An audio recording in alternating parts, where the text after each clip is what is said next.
Assalamualaikum warahmatullahi wabarakatuh.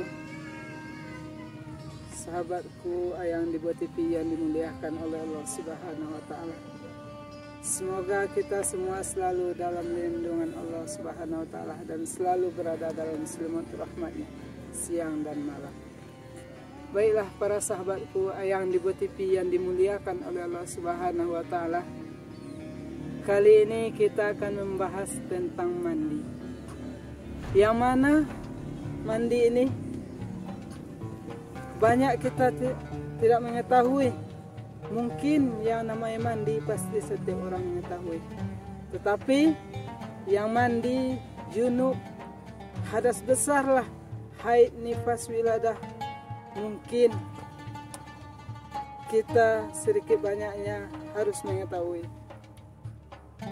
Para sahabatku yang dibuat TV yang dimuliakan oleh Allah Subhanahu wa Ta'ala, mandi ini yang pertama yaitunya tentang rukun mandi. Rukun mandi ada dua. Yang pertama niat, dan yang kedua menyampaikan air ke seluruh tubuh. Yang dimaksud dengan niat, setelah kita membaca doanya, apakah itu yang dikatakan niat? Belum. Seperti yang kita baca, mungkin para sahabatku yang dibuat TV yang dimuliakan oleh Allah Subhanahu wa Ta'ala, bermacam-macam doa, tapi yang namanya niat terletak di dalam hati kita. Contoh seperti doa yang kita baca, Bismillahirrahmanirrahim, nawaitu wusla li rafi'il hukumil hadasil akhbari junubi an jami'il badani fardan alayya lillahi ta'ala. Aku niat mandi menghilangkan hukum hadas besar junub daripada sekalian badan aku, fardu atasku karena Allah Ta'ala. Yang dimaksud dengan niat adalah yang kita baca di dalam hati. Di mana kita pasang niat? Di saat kita menyiramkan air ke badan kita, di situ kita pasang niat. Contoh, setelah kita membaca doa, nawaitu ghusla li raf'il hukumil hadasil akbari junubi an jami'il badani fardan alayya lillahi ta'ala. Itu adalah doa di mana kita berniat, aku niat mandi sama dengan air yang kita tuangkan ke tubuh kita. Yang dimaksud dengan niat qasdu say'un muqtaranan bi fi'lihi, menyengaja barang sesuatu beserta dengan perbuatan kita. Jadi kita berniat di dalam hati kita, kita tuangkan air. Di saat air sampai ke tubuh kita, di situ kita berniat, aku niat mandi sampai air yang segayung tadi habis. Di saat itulah niat habis. Jadi kita pasang niat di dalam hati. Untuk yang kedua kalinya, barulah kita sempurnakan mandi kita. Rukun yang kedua yaitu menyampaikan air ke seluruh tubuh kita. Dimanapun, seperti yang di dalam lubang hidung, lubang telinga, termasuk dalam mulut kita, kubul dan dubur. Sekira-kira sampai dengan jangkauan tangan kita, wajib kita sirami semuanya dengan air. Setelah itu baru kita memakai sabun atau dan lain sebagainya. Jadi para sahabatku yang dibuat TV yang dimuliakan oleh Allah Subhanahu wa Ta'ala, yang dua perkara ini harus wajib kita lakukan.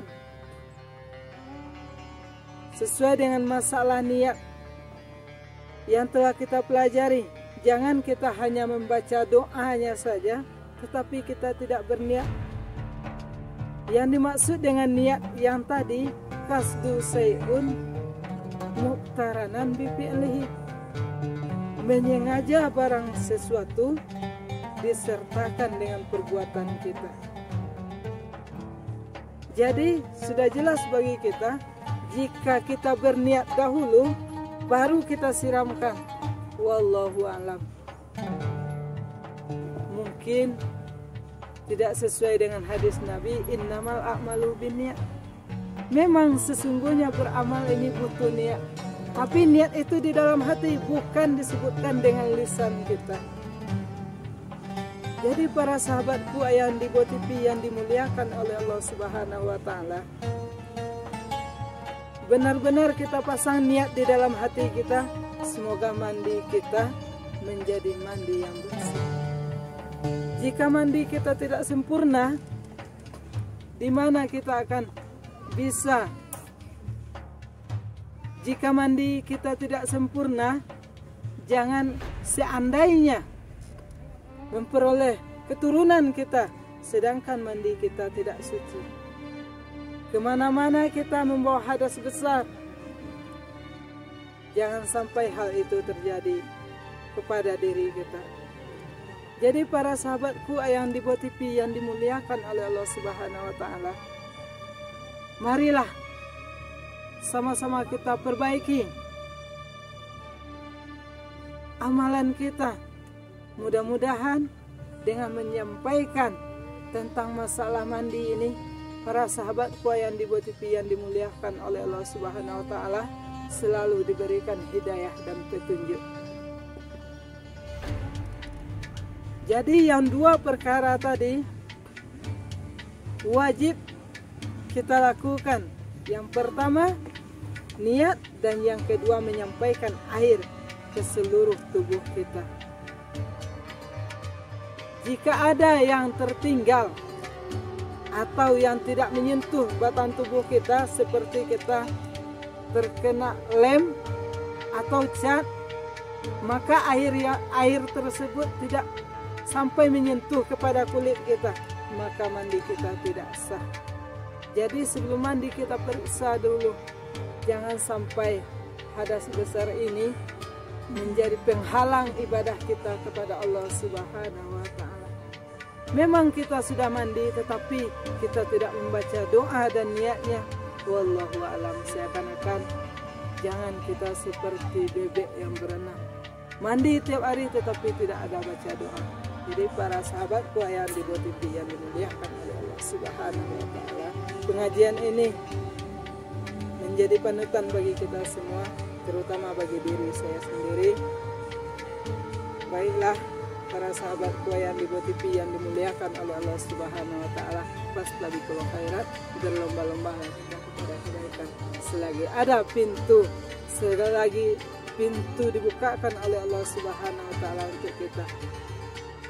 Para sahabatku yang di TV yang dimuliakan oleh Allah Subhanahu wa Ta'ala, selagi kita masih hidup, selagi masih nyawa di kandung badan, marilah kita perbaiki. Mudah-mudahan semua kita menjadi orang-orang yang bersih di sisi Allah Subhanahu wa Ta'ala. Para sahabatku yang di TV yang dimuliakan oleh Allah Subhanahu wa Ta'ala, hanya itu yang dapat saya sampaikan. Terlebih dan terkurang saya mohon maaf. Wabillahi taufiq wal hidayah. Wassalamualaikum warahmatullahi wabarakatuh.